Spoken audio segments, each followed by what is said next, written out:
All right, ladies and gentlemen, welcome to the DJ Greg podcast. I am glad that you are here. Check this out. Today's guest is my favorite drummer. I met him about 15 years ago playing with the Westside Band. He is still rocking those drums now with his new band, the Disco Kingz. Ladies and gentlemen, give the drummer some. My man, Junior Trejo. What's happening, Junior? Oh, my favorite DJ. What's up? What's up? What's up? How you been? How you been? I've been great, man. Thanks a lot for being here, man. Appreciate you. Yeah. All right, man. Thanks for having me. Thanks for Yeah, of course, man. Doing this podcast, it's like, yo, I was thinking, okay, who can I have on it? I'm like, yo, I gotta have Junior now that he's back here in the Midwest. So Junior, how did you get started with playing drums? Wow. How did I get started? Okay, now we're gonna date. No. Um, well, this is how the story goes. I remember when I was 3 years old. My mother worked at a bakery, Tasty Bakery, actually. I think they're still around.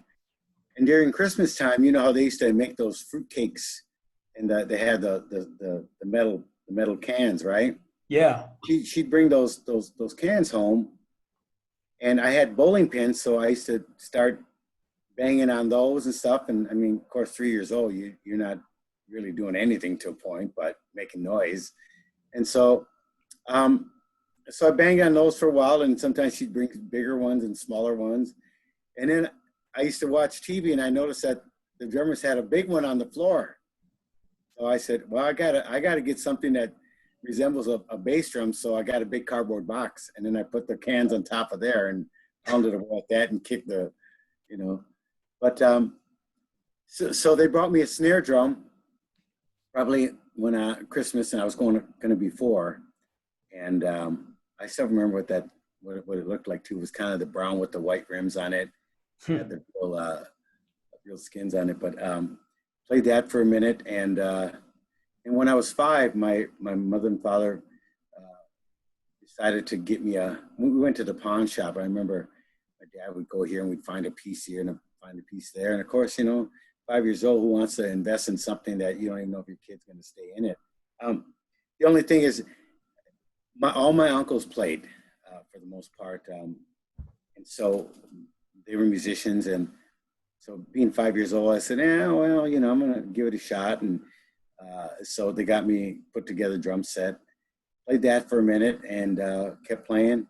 And when I was 7 years old, my father actually, on the Lower West Side, which is now the industrial park, my father bought a bar and a restaurant and a pool hall. And so he used to have music there.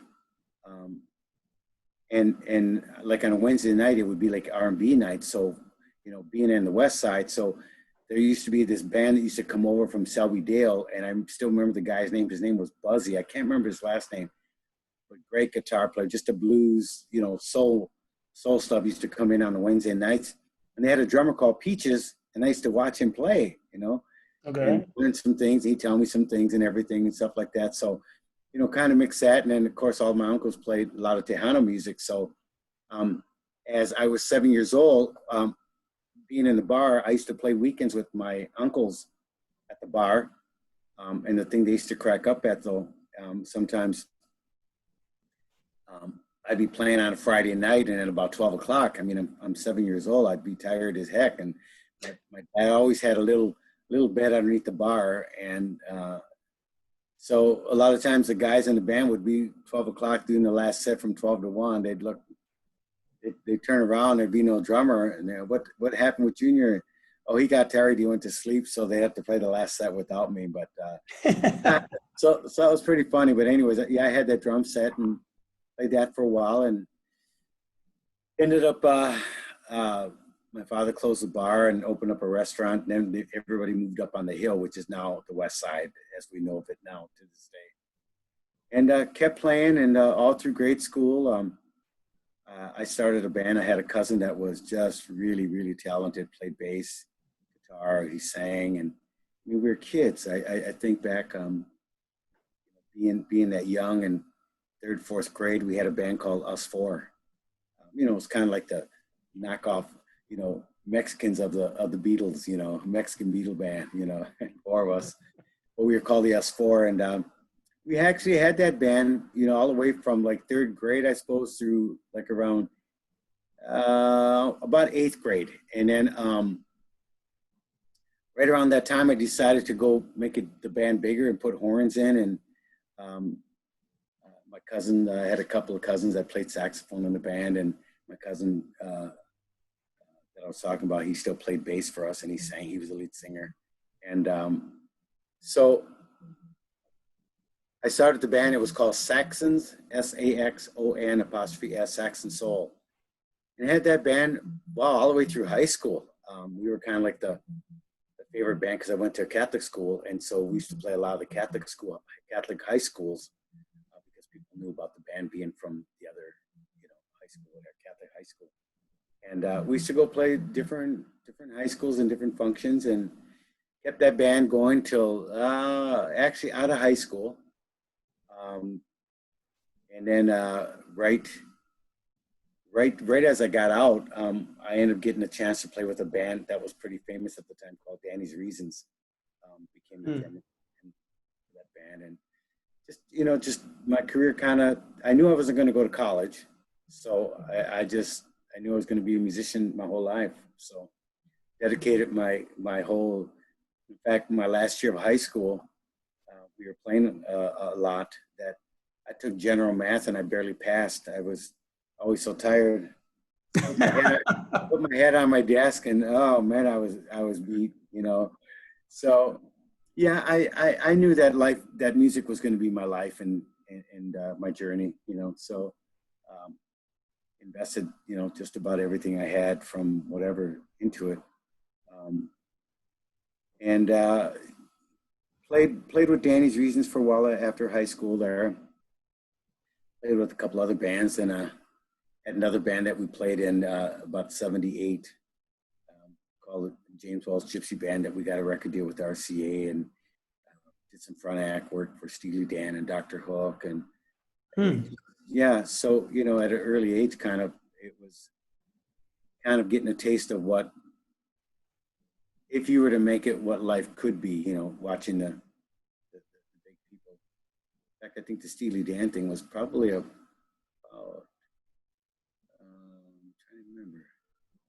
I don't know. It was early, but so anyways, played with those bands and stuff. And in about 81, I decided to start Westside. Going back a little bit, where I grew up in the original Westside, where I said the industrial park is. All the people in the area were. I mean, if you were Jewish, you were Indian, you were Mexican, you were white, you were Asian, whatever. It was just made up of all different nationalities that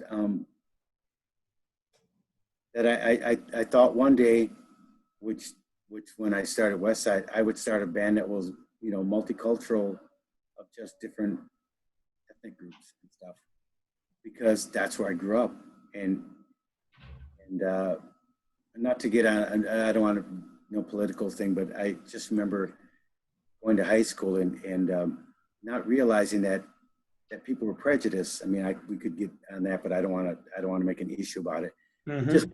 And that was one of the reasons why I think that when I knew that, because people were prejudiced back when I went to high school, I think in the back of my mind that I would eventually put a band together that would be something that we could pretty much play just about anywhere.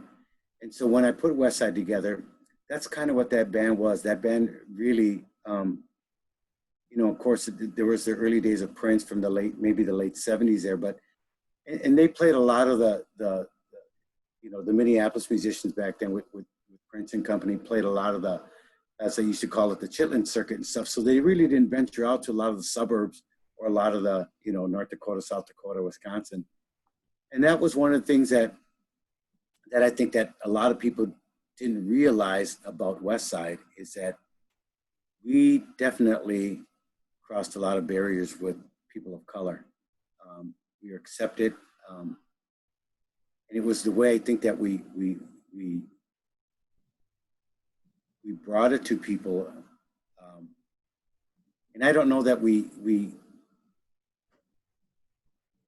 threw it at you as much as that we didn't want to play at you, we played for you. And I think that was one of the biggest things in crossing the color barrier of just what music was, because, you know, we were basically an R&B band from Minneapolis.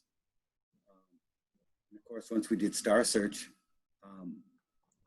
with Ed McMahon in 85, I mean, we used to go play, we had a great booking agency, GMA, that used to book us in a lot of the, I mean, we'd go to North Dakota and be, you know, nothing against farmers, but I mean, back then from, you know, middle 80s, I mean, it was just really tough of people of color, other than maybe if you're, you know, migrants from Texas that worked in the fields and everything. But then, you know, they kind of just stayed out of maybe like the normal life of what, you know, what might be like in Fargo or East Grand Forks, whatever. So us bringing our whole, you know, our whole army back then, I mean, with all our people, our production, everything,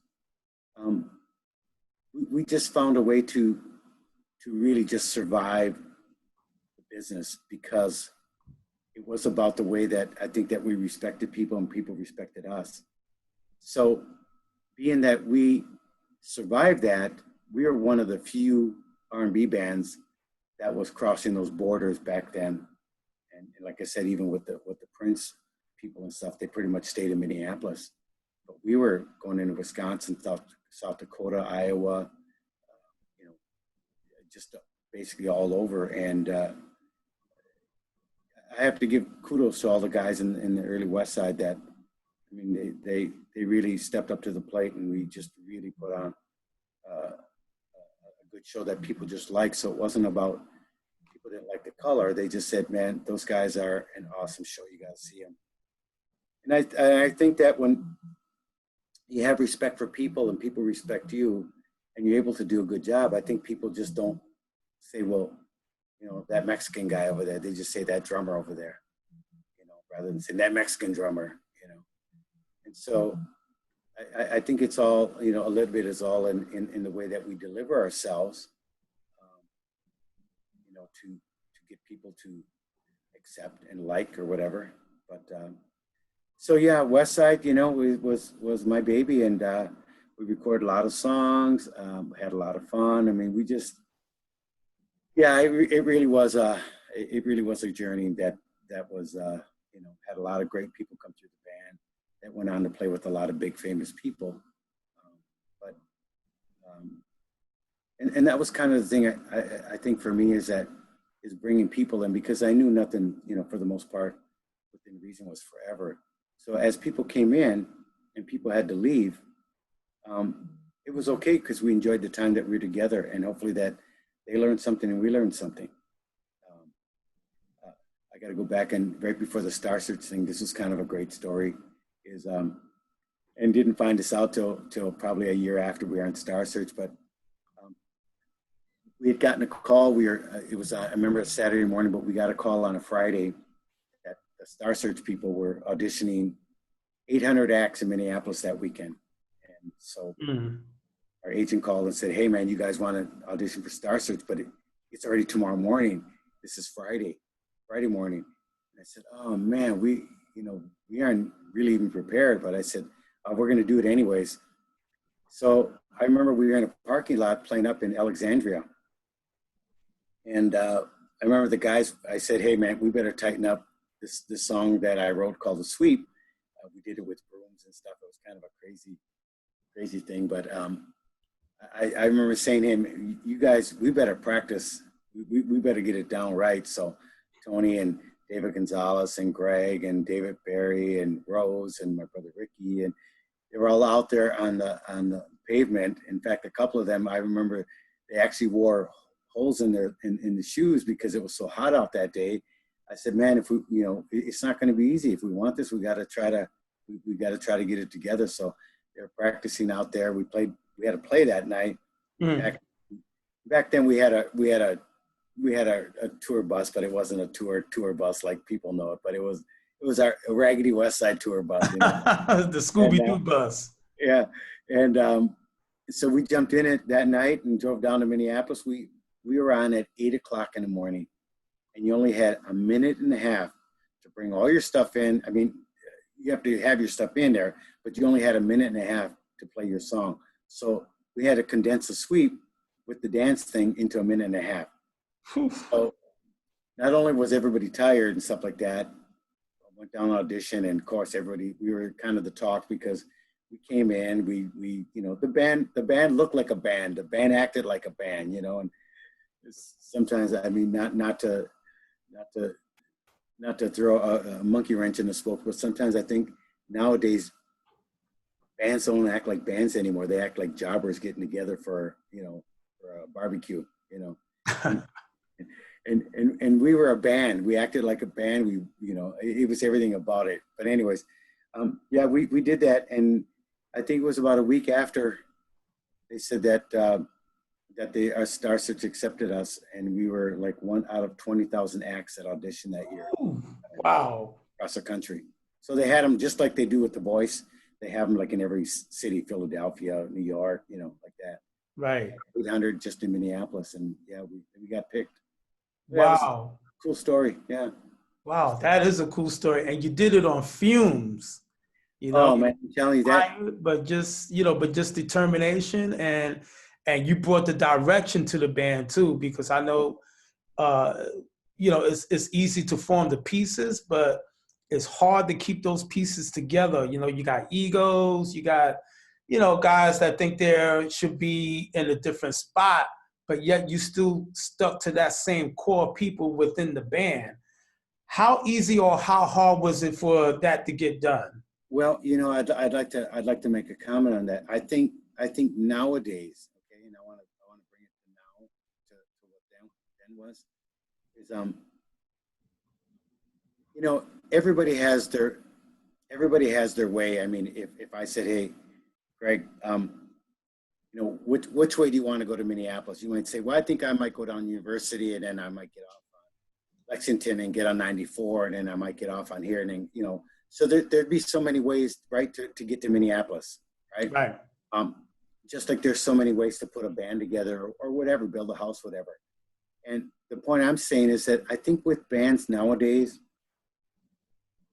it's too hard sometimes, I think, for a band leader to keep people together, because I think it's so hard to see the big picture. And a lot of times people keep saying the big picture, but people don't realize, don't really, I think maybe see themselves in the big picture. And so I think to keep a core of people together and say, this is what we're going to do. We're going to do this, do this, do this, do that. Are you up for it? So, and I think that in establishing for bands to get back to being bands again, because let's face it, I mean, you know, there's a lot of great musicians, and a band can sound good because they have great musicians, but they don't work good together because they come from different times of their life, that they learn different things about playing or entertaining. So maybe entertainment for some people might not be what they want to do as much as they want to be a musician. But within reason, how do you, it's kind of like saying, I'm going to give you a can of Pepsi, but there's not going to be no logo on it. And you go, what are you giving me? Well, I'm giving you a can of Pepsi. Well, how come there's not a logo on it? Well, there doesn't have to be a logo on it. Just taste it.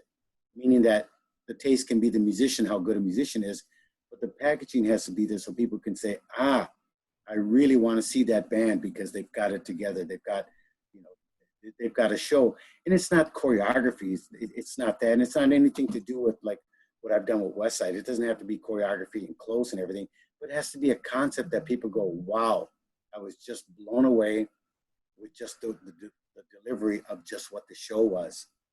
And so I think, so going back to our Westside Band, we studied all that as a group. I mean, we knew exactly, at times we'd wear all the same coats with like maybe a black shirt and black pants, just kind of a cool thing. And at times we would just wear something different.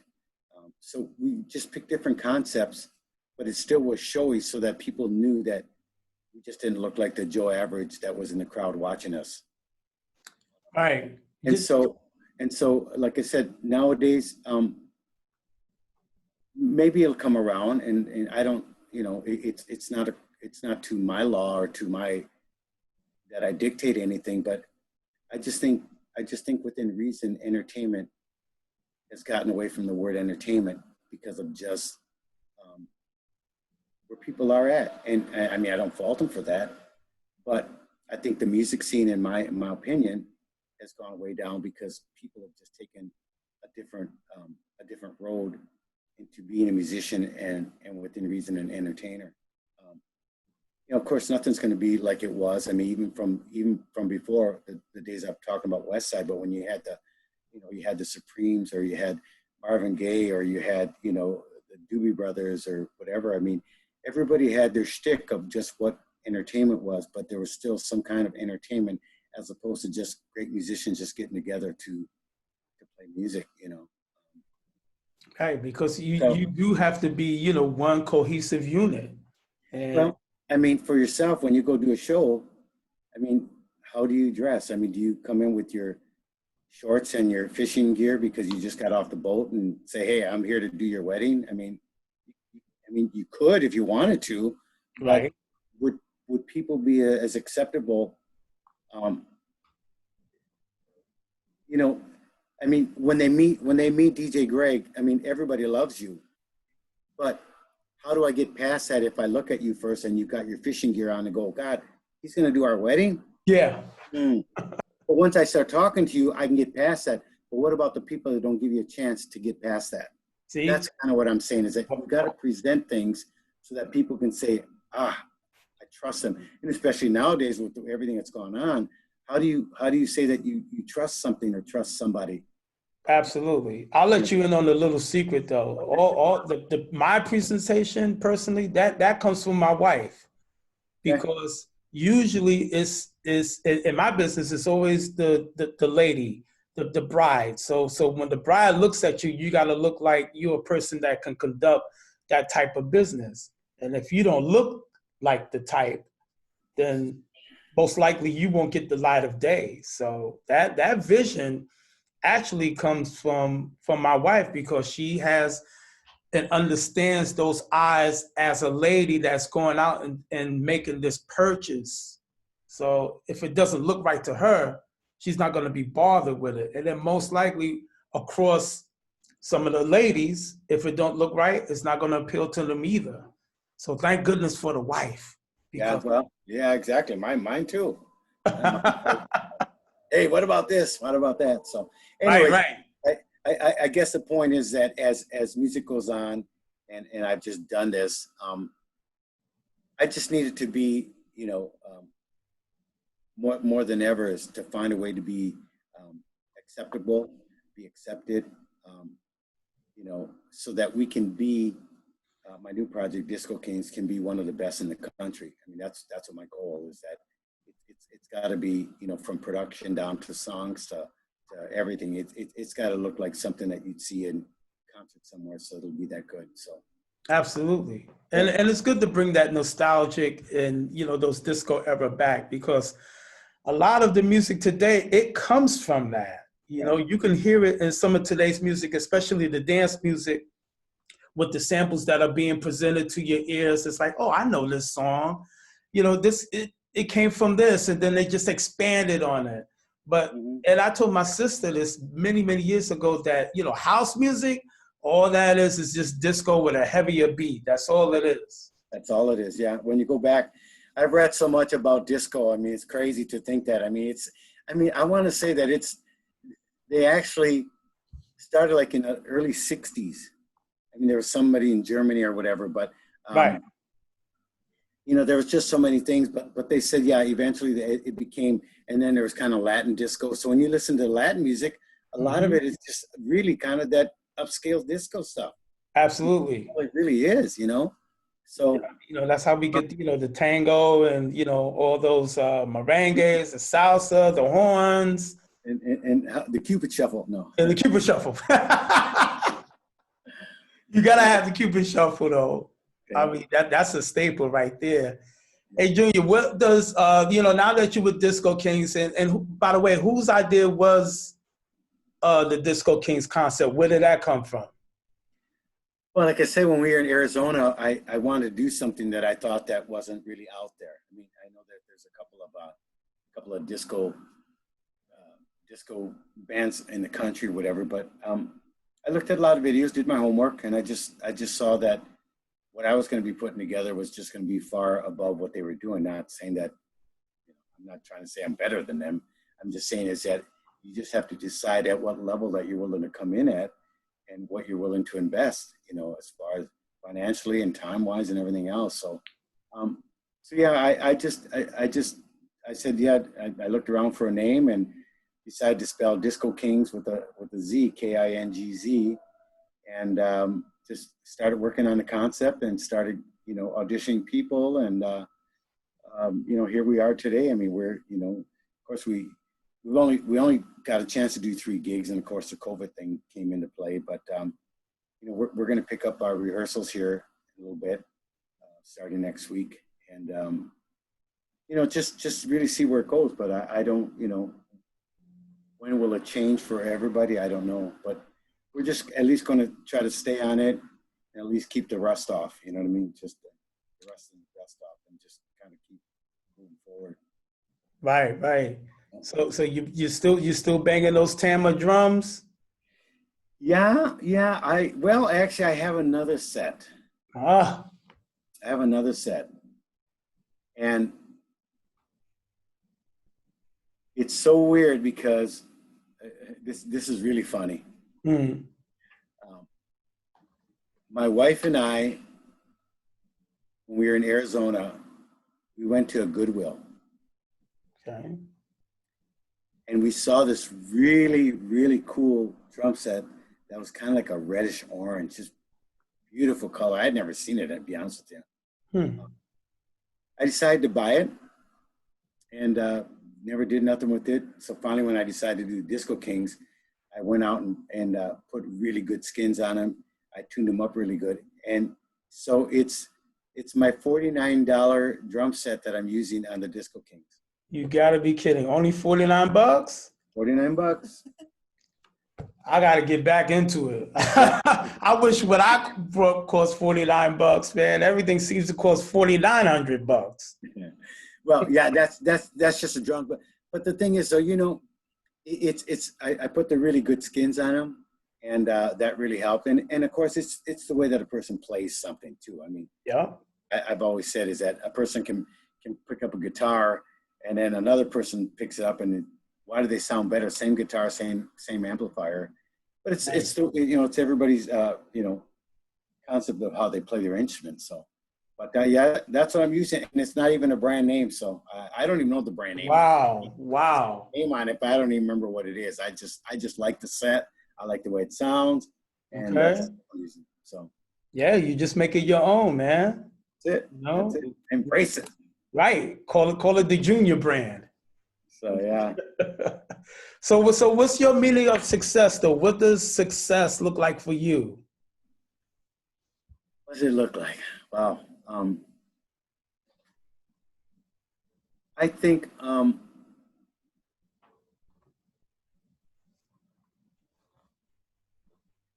I think a big part of it is that it's just it's being something I think that you've always wanted to be and do, that really becomes it's not. I didn't go to school to learn it. I didn't just pick it up on the street.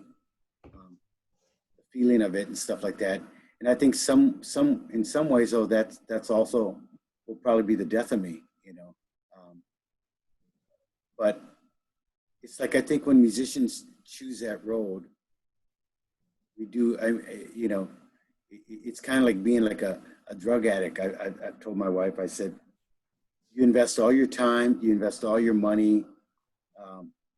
It's like a drug because it always says, "Oh, I want more cymbals. I want more drumsticks. I want more this. I want more that. I want more that." It never stops asking. I mean, because you keep playing, of course, but Right.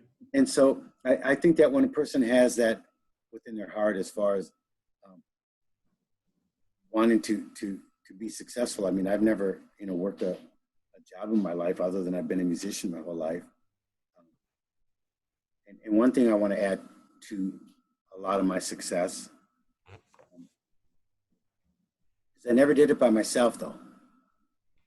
I never claimed to say, you know what, this is a junior thing, and this is a me thing, because that's not true. I've had a lot of good people around me that have helped me get here or stay in the business. So I didn't do it by myself.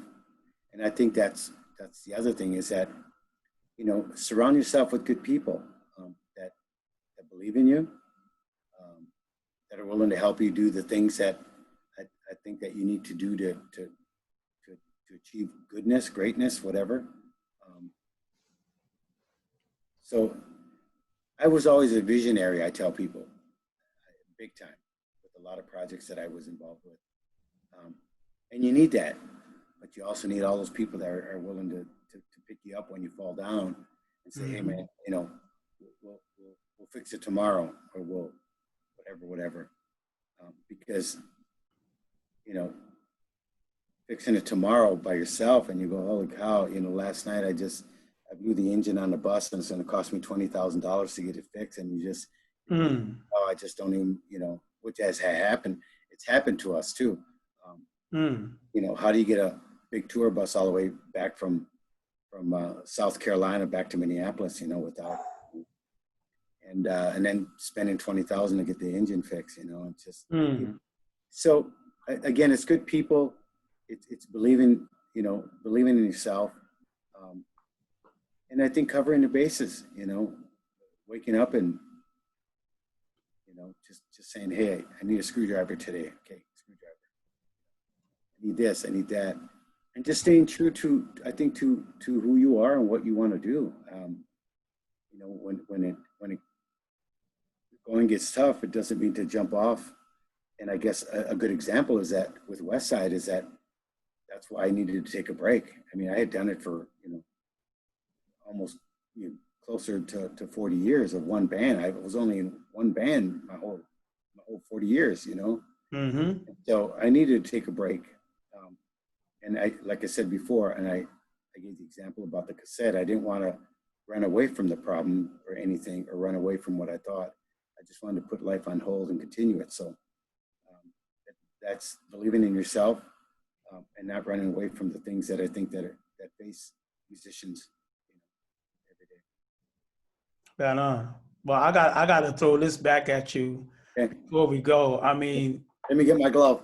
Get your glove. Yeah, get your glove.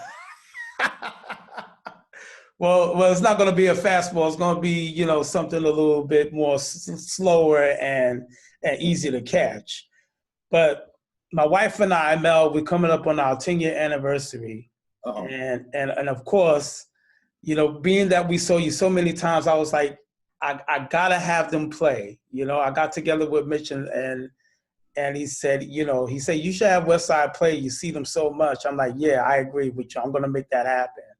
And when I called you and you agreed, and you had, like you said, the people that were with you at the time, the Tony Greens, the Dan Rias, all those people that were in the band, Petey, each one played an integral part of making that band work. And it drew me to see not only as just a band playing, but a bunch of great entertainers and a great bunch of musicians. It's like, I knew from that point, the first time I saw you, I said, I gotta have this band here. And I wanna thank you for making that happen. And the rest of everybody, I will go and thank them individually. It's 10 years for us. It's an unforgettable moment. And we still talk about how much everybody got on the dance floor when you played. So thank you, my man. Oh, thank you. Thank you for having us, man. Yeah. Man, that was fun. That was fun. And if I was a little bit more out of control than usual, you already know why. Yeah. It's all good. But Junior, thank you so much for your wisdom, your talent, your words. and keep on going with Disco Kingz. And when this pandemic is over, I'm pretty sure we'll come out and check the Disco Kingz as well. My favorite DJ, thank you, my brother. And Right on, man. And thank you. As my favorite drummer, man. Keep drumming. I said hello. Tell Mel I said hello. Will do, bro. Will do. All right, man. God bless.